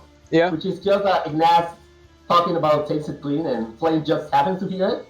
Wow. And he just starts throwing praises hard at Saint Clean, and he just starts to get all red and stuff. Oh, wow. I was like, what the fuck? Wow. Okay. Wow. I thought something was up with them because, like, a big thing about those 2 characters was that they just didn't age. Yeah. They just don't fucking age. And it like, makes sense. When you're doing supports with Flame, like, a big thing is, like, her age. You always ask her, how old are you? Yeah, she always dodges the question. Okay, wow. Yeah, like I said, I didn't get any of that shit in my playthrough, man. I like my whole thing. Yeah, my whole thing was just. Never betray Rhea. Yeah, because they're all mannequins. Okay. Yeah, no, my whole thing, like me for the Red Eagles, it literally was just the invasion and us just trying to unify the world. Like, honestly, I didn't know any of that crap happened, and Rhea is just fucking crazy. She doesn't even want to say anything. She just wants us dead. Yeah, I can assume that. She want to give you that information. One thing that I don't get... Okay, so I want to know about this. Does Dimitri lose his eye in your playthrough? He has Snow Eye in my playthrough. But he already lost it? He already lost it in your playthrough. Yeah. He doesn't tell you shit about it, because he's so enraged with Edelgard. He doesn't even... He tries to attack you because he thinks you're in the way. Yeah, okay, so... he never loses his eye in my playthrough. Really? Yeah, and in fact... really want to know what that is. And I still don't really get why Dimitri hates us, because like even when we beat him, it's just really vague. It's just like, oh yeah, no, my dad died because of you, and so did my mother-in-law and shit. And I'm just like, wait, are you implying that they're related? Yeah, I'm not sure about that. It's weird. I'm probably gonna get the answer since I'm playing Blue Lines right now. Yeah. But it's such a thing because like a lot of the advertisements show like Dimitri hates Eligard, and one of the reasons could be because and one of the reasons could be because he lost his eye, or whatever event that lost his eye was that. Yeah, no, he never lost his eye in my playthrough. Yeah. Oh, Mike, he's so mad about it, and he even dies off screen, which makes me mad. Wow. I wanted to see that. Wow. It's just sad. It's just fucking sad. Yeah. Yeah. No, we killed him. He's a boss fight. Oh, really? You actually killed him? Yeah, he's a boss fight in my playthrough. And you actually get a cutscene where Eligard's about to behead him, too. Oh, wow. Yeah. So, yeah, that fight was actually pretty intense because what happens during that fight is we're fighting in the valley. Mm-hmm. And fucking even Saros comes into the fight, too, midway. Oh, really? You have to fight her. So you have to fight her, yeah. Yeah, I never got the chance to fight Saros at all. Like, well, she's fucking. Oh, she's a bitch to fight. she's such a bitch to fight because like you fight her twice. You fight her 3 times. It's the Black Eagles. Like once pre-time skip when you're invading the church, during the fight with Dimitri, and then as the last boss. Oh wow. Yeah. I just. So she is the last boss of your playthrough. Yeah, she is, and I hate fighting her in her human form because god damn it, she has the counterattack skill, and her sword recovers HP all the time, and I'm just like, oh, you bitch. And she has Vantage. Yeah, I can assume she's kind of OP. Yeah. But that's the funny thing. We don't really focus on the answers behind why Saros was doing all this. We're just there to just beat her. We just want to beat her. We just want to unify the world. That's it. And it's kind of funny because, like... It makes sense that on my run, we do with Claude because Claude is always asking the freaking questions. Yeah, Claude's always the one that's just like, why the fuck is any of this happening? Yeah, exactly. Yeah. Oh, man. But yeah, honestly, that last fight, though, that one was fucking ridiculous. Like, what was your last fight? Before I talk about the last fight, because I think you didn't do this part. You didn't deal with those who draw in the bar, right? You know, the other faction. The ones with the... Oh, the Slither guys? The Shadow guys? Yeah, the Slither guys. Those are Slither in the bar. No, so the thing about that is they're technically on our side, actually, for the game. Yeah. Oh, yeah.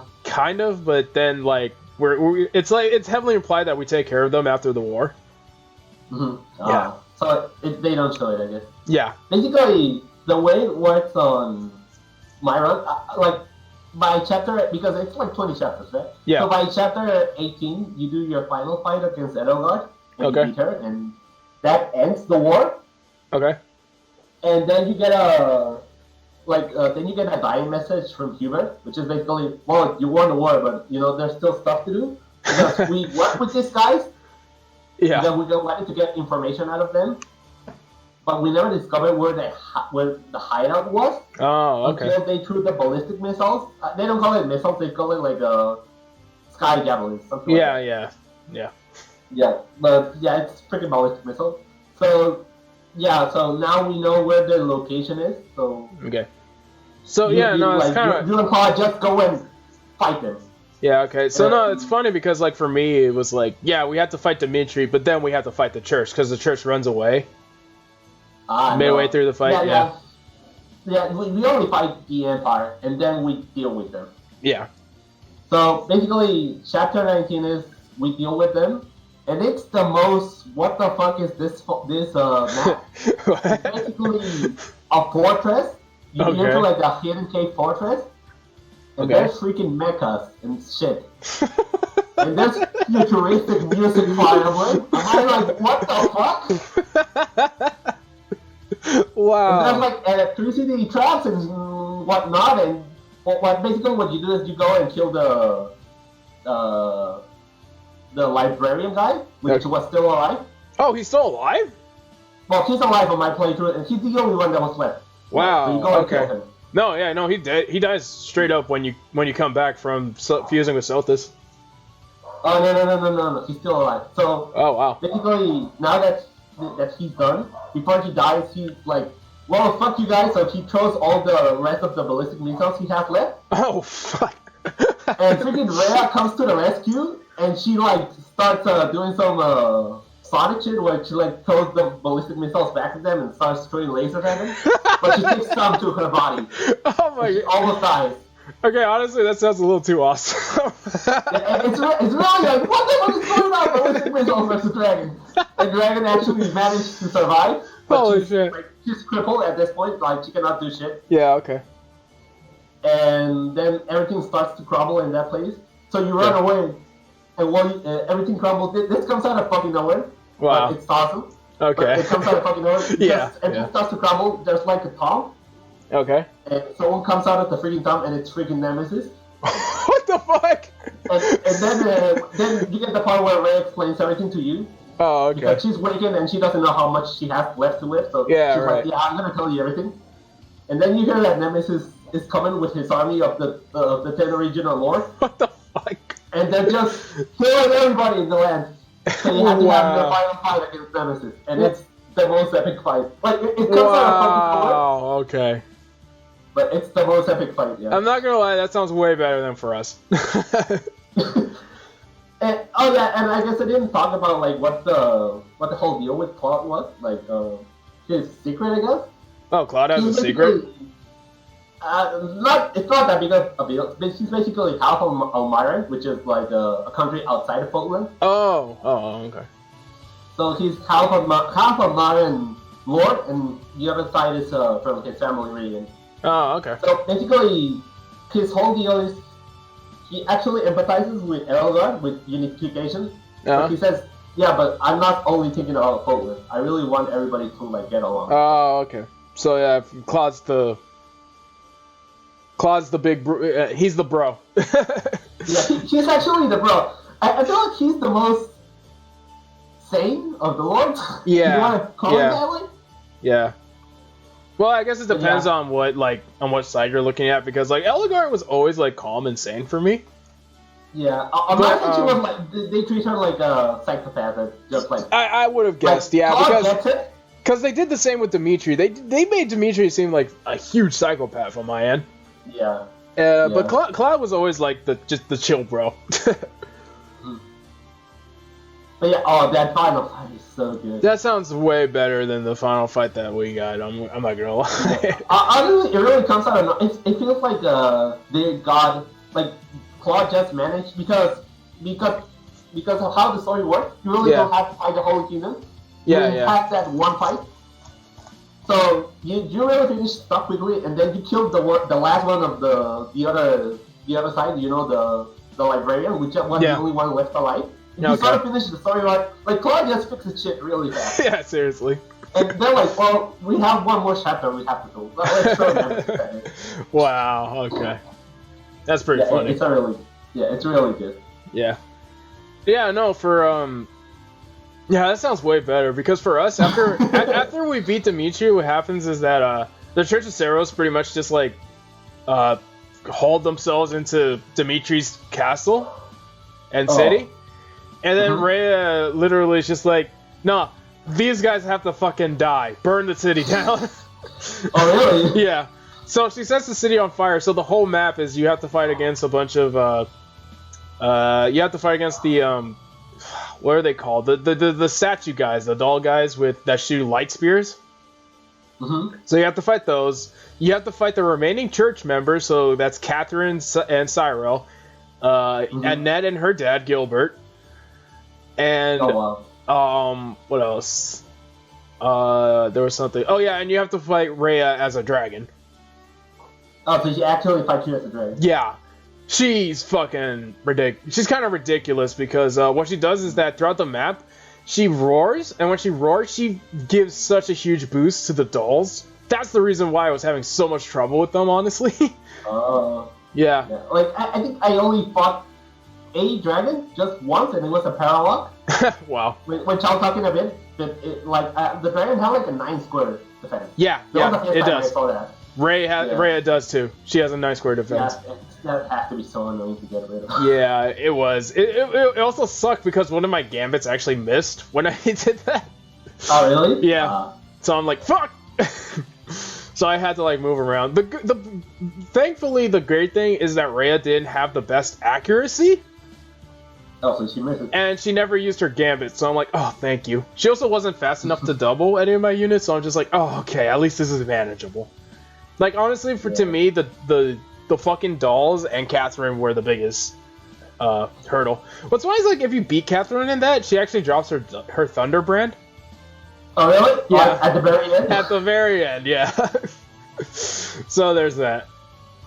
But yeah, like, during that whole... Yeah, no, Ray is just complete hate crazy during this whole point. And, like, after that, what happens is that you and Eldegard just do the last attack on her, where you both jump 5 feet in the air and just slash... not even slash, just cave her head in. Oh, really? Yeah, the both of you just straight up cave her head in, and you just see, like, blood dripping off her head and stuff, and, like, she just falls backward, and just, like, green blood just starts splurting all around. Oh, wow. I'm just like, wow, this is, like, the most gruesome death I've seen in Fire Emblem. Yeah, you never see that. You never see something that gruesome in the other end. Yeah. The guy's already dead. Also, so if there's no blood. What I wanted to ask was there like just a little bullshit thing where it looks like you died for a second? For what? For you? No. Yeah, no. That almost died. That happened to me. Really? Like, you almost died? After you kill Rhea, I just all of a sudden Bailiff just suddenly collapsed. Huh. And then the heart stops beating, and then like Eldegard's just like, oh god, no, what the fuck's going on? No. But then I guess by the power of love, because like you actually see your heart with Sothis' core in it, and I don't know, Sothis' core just disappears, and then like I guess it gives you life again because you lose your Super Saiyan hair and you just turn back to regular Bailiff. Oh really? No. Yeah. In my case, you always stay Super Saiyan. Oh yeah, no, we're back into a regular person in the Black Eagles. Ah, shit. Yeah. I didn't know that could happen. Yeah, so I'm just like, okay, wow, this random drama for no reason. Also, I guess she just died for you, I guess? Also, I'm pretty sure Eldegard copped the feel on me at that point. I mean, yeah. You're not wrong. Yeah. Oh, yeah, did they let you pick a couple before the final fight? Because that's how it did for my yes, they let me pick any person for my S ranking before the Dimitri fight. Do they let you pick Solis? Because yeah. No, yeah, just question mark for it. Yeah, it's just question mark for Solis, but yeah, you can pick her. Yeah. But yes, yeah, that was what happened to me. So yeah, the whole Eldegard route is just unifying the country, so we can actually abolish the stupid class system. So they do it in the end, I guess. Yeah, they do. Yeah. I'm just a bit baffled that you don't deal with like the Slither. Like I said, it is off screen. Yeah, it's pretty. We handled it off screen, pretty much. Yeah. I guess you had to handle 3 armies. The Church, the Blue Alliance, and this stuff. Yeah, pretty much. But yeah, it's handled off screen, and pretty much everything's happily ever after, practically. I actually I just skimmed the final fights for the other 2 routes. Oh, okay. I don't know if you want to know about it or not. No, I'm on blue lines, like I said right now, so I'll figure it out eventually. Yeah. So, yeah. Wow, but yeah, like, wow. Okay, so it really is really different. Yeah, for the routes you take. Yeah. Which is glad that they each have like their final fights and they work them very differently. I mean, I hate the last map because the last map for me was just filled with nothing but fire tiles. Oh really? Yeah. Oh, something I didn't mention on my fight, like if you could rush straight to Nemesis, but the game doesn't the game tells you right away. Oh, this guy has like a special shield. And you have to take out the first 10 lords before you can. They pulled a fucking Thracia on you. I guess. They pulled a Thracia. I don't know what happened to that one. They pulled in Thracia 776 during the last fight. You have to first beat the 10 demon lords, and that opens up the way to the last boss. Then you beat the last boss. Yeah, you actually do that. Yeah. Okay. Wow. They actually pulled. Wow. They're pulling more from Thracia than I thought they would. This game really takes a lot from FE4. It loves the Kaga games. Yeah. This game really loves the Kaga games. Which is nice, right? Yeah. Yeah. The Kaga games are pretty great. Yeah. Okay. So I guess the last thing I'm gonna is like, who did you S rank? Oh. Lysatia, because the whole deal is that I don't know if this is the same for Edelgard, but basically she's gonna die early. Oh yeah, I got supports with her, so yeah, I figured that out. Yeah, so basically, on your A support, you basically promise to like find a way to fix it. Mm-hmm. So I assume that I guess if you don't rank her, it doesn't because A rank is not canon, I guess, until you S support. I guess. Yeah, so from what I understand, my Bailiff himself, I wasn't able to support Lysantha because I guess I missed my chance at some point. Mm-hmm. But what happened was I actually supported her with Human and what's his face, Lionheart, whatever the healer was on my team. And they were out because they were both crest researchers, and I got her to A ranking with Human, the professor, and they actually found a way to remove her crest and cure her. And she becomes his she pretty much takes over after him as a crestologist in my playthrough. Oh yeah, I remember something like that. I think it's that far enough. Because from what I understand, if you don't support her with anyone, she pretty much just dies. Yeah, basically, there's solo ending from what I read is like she fixes her family problems and then her family just disappears. Yeah. So I guess that just means she dies off screen. Yeah. But yeah, if you support her, she actually marries you and you have a lot of children, and it says that they live long lives. You know. Okay. All right, that's cool. But like, no, I cannot let most OP girl die. Oh yeah, but she loses her crest, both crests. But like at that point, it doesn't matter anymore. Yeah, pretty much at that point, it doesn't matter. So who did you marry? I just ranked Edelgard. So, like, this game actually has quite a few gay options, surprisingly. Mm-hmm. Yeah. So yeah, no, I just ranked Edelgard, and the whole thing was just like, okay, so we got a bunch of shit to fix, but pretty much once everything's fixed, I'm gonna find somebody, they're gonna take the throne, and we'll live happily ever after. Really? Yeah, pretty much. That's pretty much what happened. So I guess you don't become second empress? I don't know what that is. No, I guess she just renounces the throne, and like, I'm guessing solo she keeps the throne, but like, yeah, she just renounces the throne, and we just live somewhere in the countryside.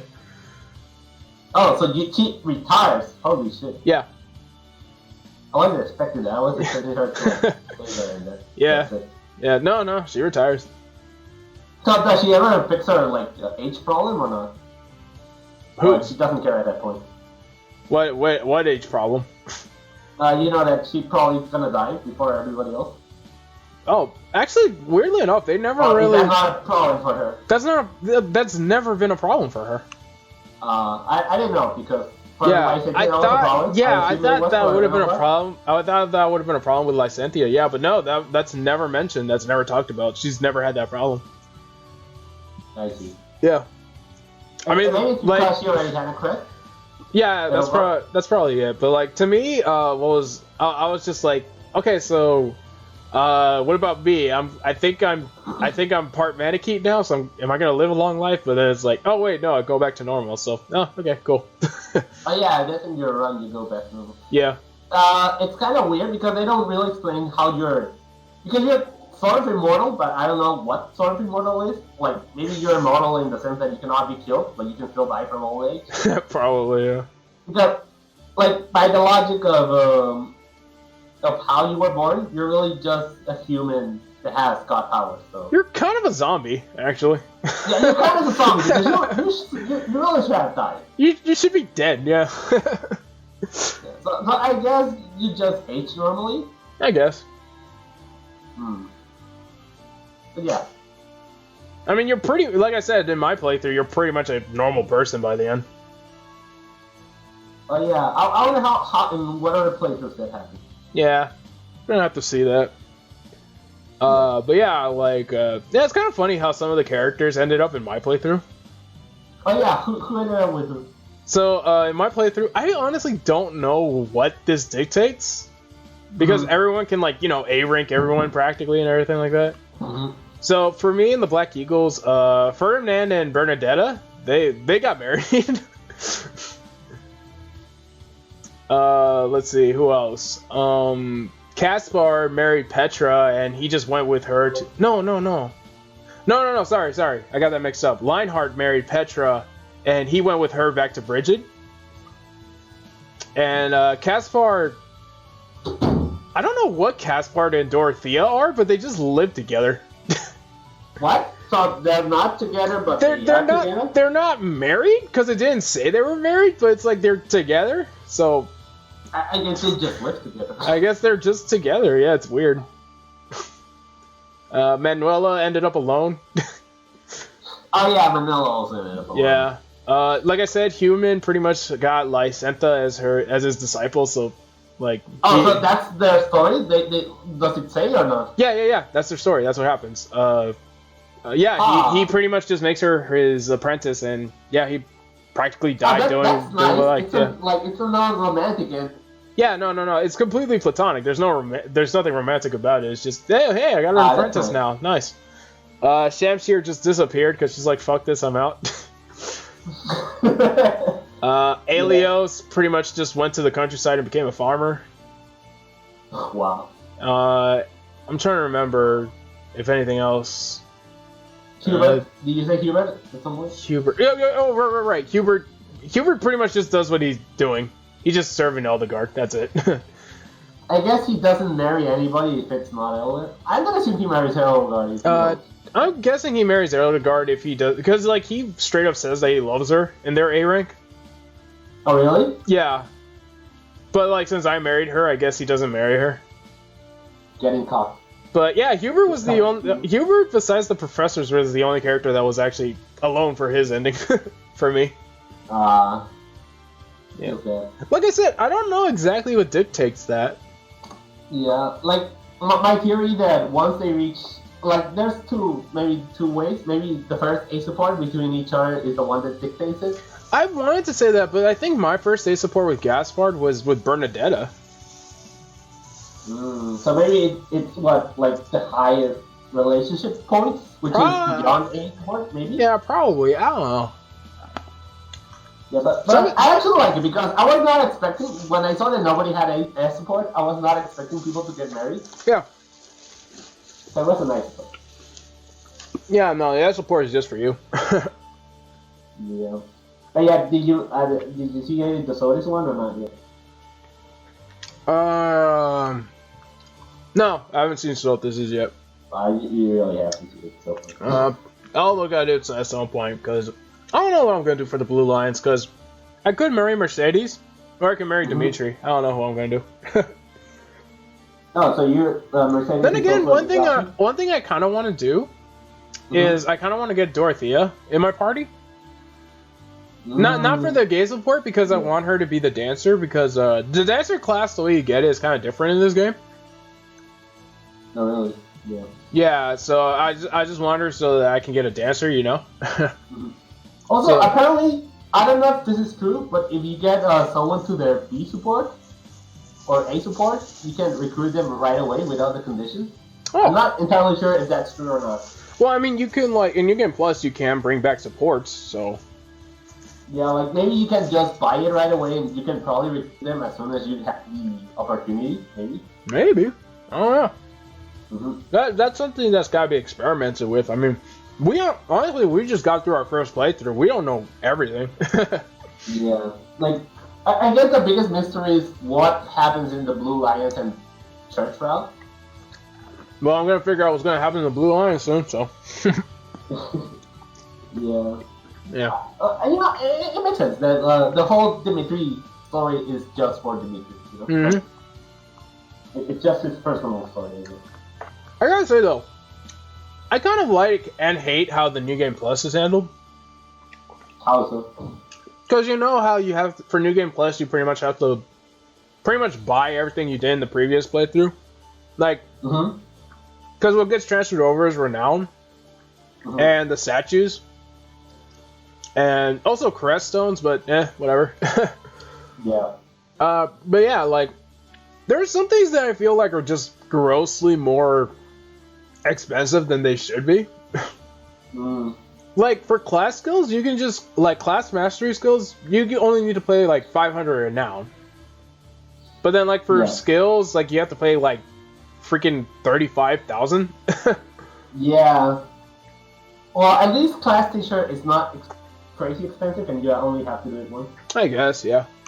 Yeah. Also, professor level is really expensive. I don't think that should have been so expensive, honestly. I think professor level should have been 12,000 max, or 1,200 max. Yeah. I mean, you get like. You did max it out, right? My professor level? Yeah. No, I only got it up to B+ by the end of my playthrough. Oh no, I spent like a few hours just fishing. You have to get it next time. Yeah, no, I just got it up to B+. I mean, I wanted to get to A+ because you know you can get the 3 regalia in this game. But you need to. Yeah, you need A+ professor ranking in order to get them. So yeah, I don't know. I didn't really see a big deal getting them, but yeah. So yeah, so now are you gonna use now that you on your next run, are you gonna use the manic? Right because now. You can use a Sequel. You can get him like a playable unit. Yeah.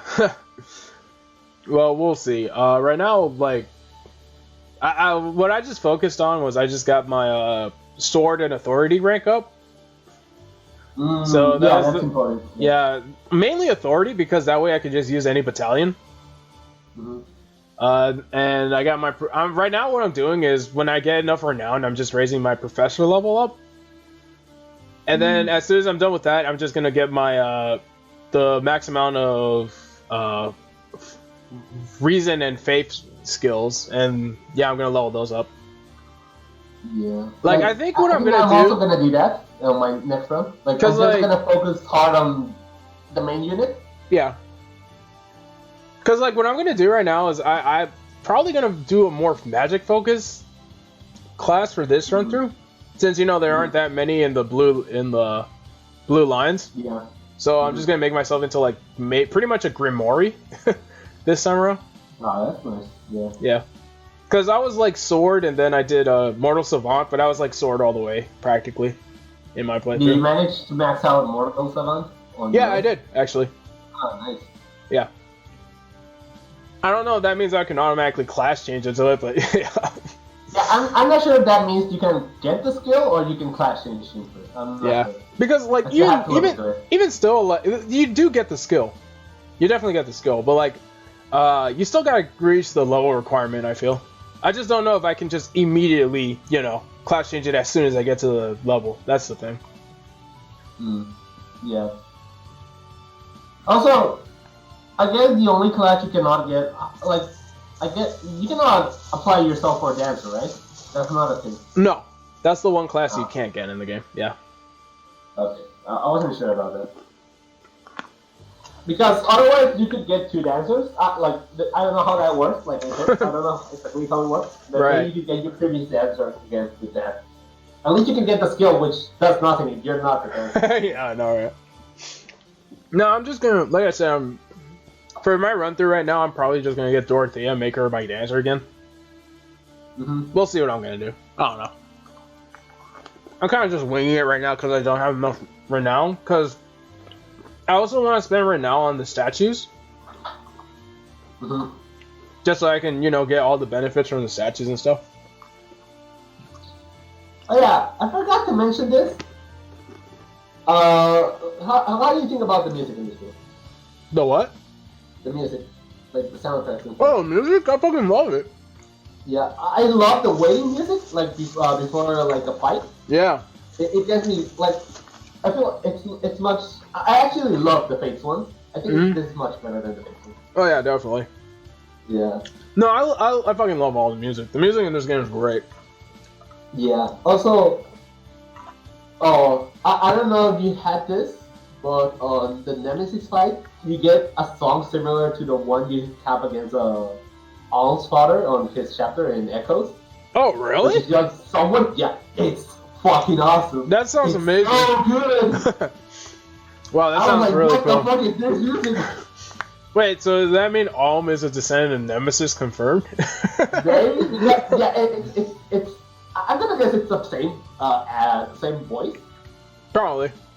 But yeah, it's so hype fighting with that music in the background. Wow, that's cool. I don't know what you got on your final fight, but yeah. You got the that one rendition of the main theme from like the first trailer. Oh really? Like remix, I guess. No. It was actually that version of. It's that version, yeah, from the very first trailer. Yeah, I was expecting to get something like that because that's sort of fake, you know. But no, that's what we got for my final fight. It was great and all, but I was getting annoyed because of the enemies, so I couldn't really enjoy it. Nah. It's you're gonna love it. Yeah, I'm just like, so far from what you said, yeah, my past final fight kind of sucks, honestly.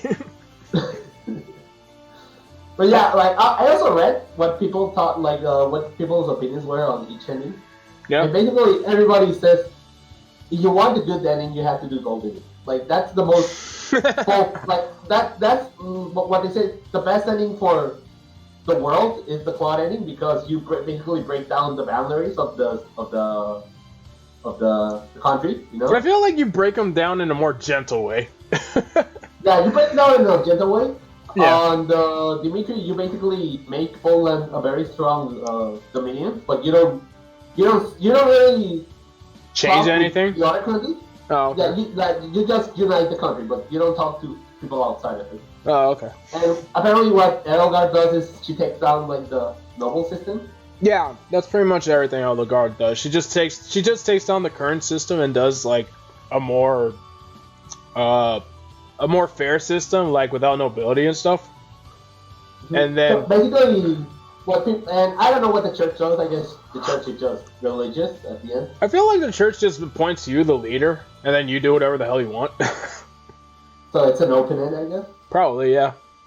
So yeah, people are saying like Claude is the best ending for the world. Well, so far from what I hear, Claude is like I said, so far from what I hear, Claude is the best final map.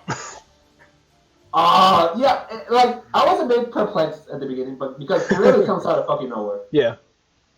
But on hindsight, it's like, hey, you did the good stuff. Take the special fight. I feel like with Nemesis, it's like, oh here, fight what you probably would have been if you took a darker path. Yeah. Oh yeah, and everybody has like a dark version of it. Oh, that's cool. Yeah. It just hype the fight. Yeah. All right. Wow, we've been at this for about 2 hours, dude. Yeah. All right, so I guess we'll do some closing thoughts then. Mm-hmm. Honestly, this is an absolutely great game. Yeah. This game is really, really good. Yeah. I don't know. We still have like 3 playthroughs. I know. You know. I know. But the thing is, like, I'm kind of having a hard time recommending this to be anyone's first Fire Emblem. Like, it can be because of how the mechanics work. Yeah, I feel like this is a pretty unique game. Yeah, like, in terms of the franchise itself, this is a very unique game. Like, it's really good, that's the thing. I want to say give it a shot if you've never played a Fire Emblem game. Like, it's actually pretty good for newcomers. Mm-hmm. It does a good job, like, you know, giving you enough of a challenge, but holding your hand enough in order for you to get used to it. Mm-hmm. But I still don't know if I can recommend this as anyone's first Fire Emblem. Like, I feel like it would alienate a bit if you then go back to the other games. Yeah. It's like, the basic combat is the same, but, like, this is I feel like this is one of the better Fire Emblem stories. Story-wise, one of this the one better is... rated ones. Yeah. It's something I wanted from Fate for so long, and they actually managed to do it well. Like, it makes sense, you know? This is there's a bit of bullshit stuff, but the bullshit stuff is just minor stuff. This one is literally Fate's story done right. Yeah. It's literally Fate's story done right. Like there's no other way to say it. Mm-hmm. Yeah, like because like gameplay itself also is just it's not bad. It's Fire Emblem with a couple of new twists. It's pretty good. I don't know. I mean, as a Switch title, I'd definitely say get it. Oh yeah. It's one of those titles you really want to play. Like, the fact that you can play it 4 times is just so much replayability. Yeah. Like, and not to mention, you could take it with you to play it. Yeah, exactly, and it looks awesome on it. Yeah, so it's like it's kind of funny how this game doesn't even lose its handheld history. Exactly. Yeah. Yeah. Yeah, it's just a really good thing. You should buy it and play it. Yeah, definitely. Buy it, play it, and play how you want. There's like there's really no way to say like, oh no, play this way or use this unit or anything. No, play how you want. This game really does emphasize, do whatever the hell you want. This is your game. Also, this is not like other games which have many routes. You can really just pick whichever route you want and go with it. Like, yeah. I guess that's a nice thing. They do keep their main secrets for each route separated. You know? Mm-hmm. Like, yeah, like if you really want to know about this shit, you're gonna play, and it's not gonna spoil a lot about other stuff. Yeah, no, because like I said, everything you said about Rhea and like everything with Nemesis' backstory, I didn't know jack shit about that. Yeah, exactly. Yeah, so yeah, it's really interesting in that aspect. Yeah. Yeah. No, yeah, this is definitely a must buy. Like, hell, I'm playing through it right now. I'm literally playing through it right now. Again. Oh man. I'm not gonna lie, it's gonna be really hard to go back to Fates. Fates is gonna look. Fates is gonna look like complete and utter shit with this game. Oh yeah. Like I said, my only pet peeves was just really the legendary how they handled the legendary weapons. That's honestly it. But you know, it's kind of weird how IS took this trajectory because the last 2 Epic games have been sort of fan servicey. Yeah. And this game, except for Violet, most people are well dressed. Like there's nothing insinuated. Even the character would be sort of like the Camilla, which is Dorothea. She doesn't really act like Camilla. She acts like a person, you know? Yeah, I know. Yeah, no, that's the thing. Every character in this game is a fucking character. Yeah. They're not an anime stereotype with just the voice. They really did focus on making each of these characters because like I'm gonna say this right now. When I had to kill some of the characters in my playthrough, I actually felt really bad about that because I'm like, fuck, dude. And I didn't even know much about them. But when I saw like the determination they had in story about some things, I was just like, fuck, dude. Yeah, exactly. It makes you connect with this character. Even if you don't know them that well, like you said. Yeah, they're just that well written that you know that it's a big deal for them. Yeah, and what's funny is like even if you don't know them very well, there's usually a character on the map where if you kill them, they get a reaction, and you're just like, holy shit, this character was really important to someone. Yeah. It really is the case. Yeah. Like when it comes to characters, this game did a really, really good job. Yeah. I'm glad that they actually spend a lot of effort. Considering that they have heroes and heroes just gives the items a function of money.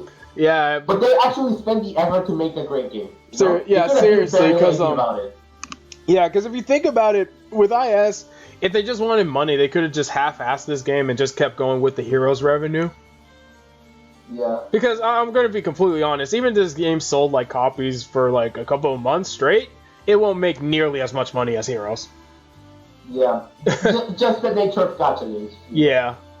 Or more games. Yeah, but no, the fact that they freaking put effort, because, I mean, we've been waiting for this game for like, what, when was it first announced? Like 2 years ago?